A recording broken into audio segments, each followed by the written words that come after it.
Hello everyone, हमारे channel के सभी वीडियोस को देखने के लिए आप हमारे चैनल को सब्सक्राइब कर लें और साथ ही साथ घंटी का जो आइकन है इसको प्रेस करके ऑल के नोटिफिकेशन को ऑन कर लें। साथ ही साथ यदि आप इसके पहले के सभी वीडियोस को देखना चाहते हैं तो आप अपने प्लेलिस्ट पर जाएं। प्लेलिस्ट पर जाने के बाद आपको वहां पर आपकी क्लास के सभी फोल्डर दिख जाएंगे। आप जिस भी क्लास में पढ़ते हैं या जिस भी वीडियो को देखना चाहते हैं आप उस फोल्डर को ओपन कर सकते हैं। फॉर एग्जांपल, यदि आप क्लास 8 के टर्म 2 वाले वीडियोस को देखना चाहते हैं तो ऊपर वाले फोल्डर को क्लिक करेंगे, आपको वहां पर सभी वीडियो दिख जाएगा।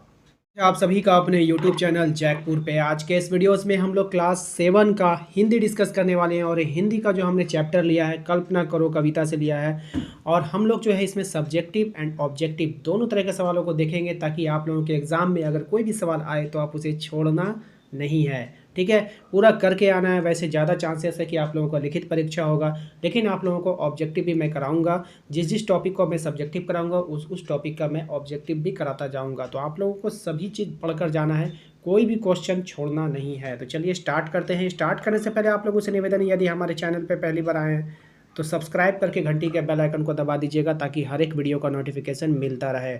और एक बात और, यदि आप हमारे टर्म 2 वाले यानी जो एग्ज़ाम आप लोगों का जून में होने वाला है अगर उनका सभी वीडियो देखना चाहते हैं तो आप प्लेलिस्ट पर जाइए। प्लेलिस्ट पर आपका अलग से एक फ़ोल्डर बना दिया गया है, क्लास 7 फाइनल एग्ज़ाम जून 2022 के नाम से एक फ़ोल्डर आपका होगा। उस फोल्डर में अगर आप जाएंगे तो आप वहाँ पर अपने क्लास के सभी वीडियो को देख सकते हैं। चलिए स्टार्ट करते हैं हम। देखिए सबसे पहला सवाल क्या कह रहा है कि कविता में नवीन कल्पना करो से क्या तात्पर्य है।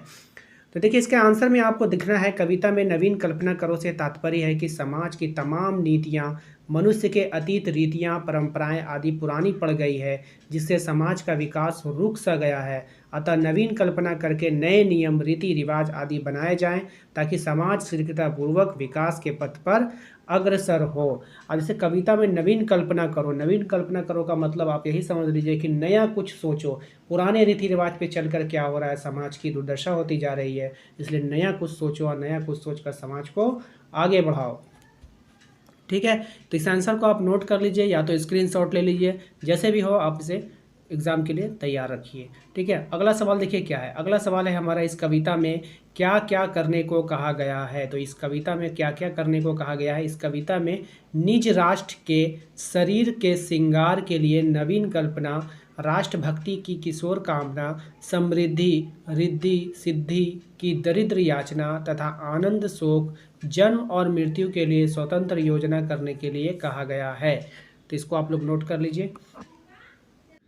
अगला सवाल में कह रहा है कि कविता में ऐसा क्यों कहा गया कि समाज की तमाम नीतियां और मनुष्य की अतीत रीतियां घिस गई है। चलिए इसके आंसर को देखते हैं कि समाज की तमाम नीतियां और मनुष्य की अतीत रीतियां घिस गई है। कविता में ऐसा इसलिए कहा गया है कि वर्तमान में समाज और राष्ट्र के विभिन्न प्रकार की चुनौतियों का सामना आ गई है और कुरीतियां व्याप्त हो गई है। साथ ही पुरानी नीतियां और रीति रिवाजों परंपराओं के कारण हमारा समाज और राष्ट्र का विकास अवरुद्ध हो गया है। ठीक है, इसको आप लोग नोट कर लीजिएगा, एग्जाम के दृष्टिकोण से इम्पोर्टेंट है। अगला सवाल में आपको इसका अर्थ बताना था, जंजीर टूटती कभी ना अश्रुधार से, दुख दर्द भागते नहीं दुलार से। तो इसका आप लोगों को अर्थ लिखना था और इस तरह के सवाल आपको एग्जाम में देखने को मिल सकता है। तो चलिए इसके आंसर को जान लेते हैं। इसके आंसर में आपको लिखना है कि प्रस्तुत पंक्तियों के माध्यम से कवि यह कहना चाहता है कि यदि जंजीर अथवा बेड़ियां हाथों में जकड़ दी जाए तो चाहे कोई भी व्यक्ति कितना भी रोले अथवा गिड़गिड़ाए, वे जंजीर और बेड़ियां नहीं टूट सकती। ठीक उसी प्रकार दुख और दर्द भी दुलारने, पुचकारने अथवा सहलाने से नहीं भागते, बल्कि उसके लिए कठोर निर्णय लेना पड़ता है। तो ये इसका आंसर हो जाएगा। आप लोग इसको अच्छे से उतार लें, ये इंपॉर्टेंट होता है, कभी कभी ये पूछा जा सकता है, आपके एग्ज़ाम में भी पूछा जाता है कई बार। चलिए अगला सवाल देखते हैं क्या है। अगला सवाल में कह रहा है कि कविता में कवि ने क्या संदेश दिया है। तो कविता में कवि ने समाज के पुराने पड़ गए रीति रिवाजों नीतियों को त्याग कर समाज के नवनिर्माण हेतु नवीन कल्पना करने का संदेश दिया है। ये भी सवाल आपका काफ़ी इंपॉर्टेंट है, याद रखेंगे। अगला सवाल है हमारा, कविता में किशोर कामना की बात क्यों कही गई है। तो कविता में किशोर कामना की बात इसलिए की गई है कि मनुष्य के जीवन में किशोरावस्था ऐसी अवस्था होती है जबकि मनुष्य रचनात्मक ऊर्जा से ओत-प्रोत रहता है। इस अवस्था में असीम शक्ति होती है और यदि इस शक्ति को सही दिशा मिल जाए तो कठिन से कठिन समस्या भी सुलझाई जा सकती है। तो इसका आंसर आप यहाँ से नोट कर लेंगे। अगले सवाल की ओर बढ़ते हैं। अगला सवाल है हमारा, राष्ट्र की स्वतंत्रता को बनाए रखने में नवयुवक की क्या भूमिका हो सकती है। तो राष्ट्र की स्वतंत्रता को बनाए रखने में नवयुवकों की महती भूमिका होती है। तमाम कुरीतियां और अतीत की घिसी पिटी रीतियों को त्याग कर राष्ट्र निर्माण की ओर हम नवयुवक सदैव अग्रसर रहें, तभी देश की स्वतंत्रता अक्षुण्ण रह सकती है। ठीक है, इसको आप नोट कर लेंगे। अगले सवाल को देखिए। अगला सवाल में आपसे पूछा जा रहा है, निम्नलिखित शब्दों के वचन को बदलना है। आप जैसे चुनौती है तो इसको आप, ये एक वचन में है तो आपको चुनौतियां लिखना होगा। कुरीति है तो आपको कुरीतियां लिखना होगा। जवानी है तो जवानियां लिखना होगा। कहानी है तो कहानियां लिखना होगा। रवानी है तो रवानियां लिखना होगा। लेकिन इसके लिखने के एक नियम होते हैं। नियम क्या होते हैं उसको आप लोग जान लीजिए। जैसे यहाँ पर चुनौती है, तो जब कभी कोई दुर्गीकार में अंतिम होता है तो इसको क्या करना होगा, तौ में हर्षीकार लगा देना है और यो में आकार दे करके चंद्र बिंदु लगा देना है सभी में। तो देखिए सभी में वही चीज़ किया है, सभी में वही चीज़ किया है। ठीक है, उसको हर्षीकार में चेंज करना है और यो में आकर और चंद्र बिंदु लगाना है। ठीक है, तो वो एक वचन से बहुवचन में तब्दील हो जाता है। इसके बाद जो है सवाल, इसको देखिए ध्यान से। इसमें कह रहा है निम्नलिखित शब्दों के पर्यायवाची शब्द को लिखना है, यानी इसका पर्यायवाची लिखना है। एक एक पर्यायवाची, यानी पर्यायवाची का मतलब हो गया उसके जैसा और एक नाम लिखना है। जैसे राष्ट्र, राष्ट्र को हम लोग क्या कह सकते हैं, देश कह सकते हैं। रक्त को हम लोग क्या कह सकते हैं, खून कह सकते हैं। गंगा को हम लोग क्या कह सकते हैं, भागीरथी कह सकते हैं। चंद्र को क्या कर सकते हैं, चांद कह सकते हैं। शरीर को क्या कह सकते हैं, तन कह सकते हैं। ठीक है, तो इस तरह से आप लोग जो है इसको भी प्रैक्टिस करके जाइएगा, एग्जाम में आ सकता है। अब देखिए यहाँ पे अगला सवाल क्या है, निम्नलिखित शब्दों का तद्भव रूप लिखिए। ये भी काफ़ी इंपॉर्टेंट होता है और आपके एग्जाम के लिए भी इंपॉर्टेंट है। तो नवीन का तद्भव क्या हो जाएगा, नया। चंद्र का क्या हो जाएगा, चांद। अश्रु का क्या हो जाएगा, आंसू। सिंगार का क्या हो जाएगा, सिंगार। सूर्य का क्या हो जाएगा, सूरज।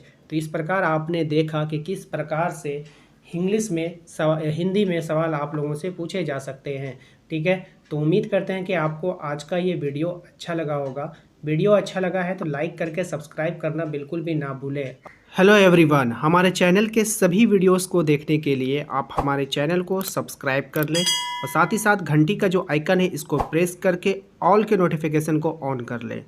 साथ ही साथ यदि आप इसके पहले के सभी वीडियोस को देखना चाहते हैं तो आप अपने प्लेलिस्ट पर जाएं। प्लेलिस्ट पर जाने के बाद आपको वहां पर आपके क्लास के सभी फोल्डर दिख जाएंगे। आप जिस भी क्लास में पढ़ते हैं या जिस भी वीडियो को देखना चाहते हैं आप उस फोल्डर को ओपन कर सकते हैं। फॉर एग्जांपल, यदि आप क्लास 8 के टर्म 2 वाले वीडियोस को देखना चाहते हैं तो ऊपर वाले फोल्डर को क्लिक करेंगे, आपको वहां पर सभी वीडियो दिख जाएगा। हेलो एवरीवन, हमारे चैनल के सभी वीडियोस को देखने के लिए आप हमारे चैनल को सब्सक्राइब कर लें और साथ ही साथ घंटी का जो आइकन है इसको प्रेस करके ऑल के नोटिफिकेशन को ऑन कर लें। साथ ही साथ यदि आप इसके पहले के सभी वीडियोस को देखना चाहते हैं तो आप अपने प्लेलिस्ट पर जाएं। प्लेलिस्ट पर जाने के बाद आपको वहां पर आपके क्लास के सभी फोल्डर दिख जाएंगे। आप जिस भी क्लास में पढ़ते हैं या जिस भी वीडियो को देखना चाहते हैं आप उस फोल्डर को ओपन कर सकते हैं। फॉर एग्जांपल, यदि आप क्लास 8 के टर्म 2 वाले वीडियोस को देखना चाहते हैं तो ऊपर वाले फोल्डर को क्लिक करेंगे, आपको वहां पर सभी वीडियो दिख जाएगा।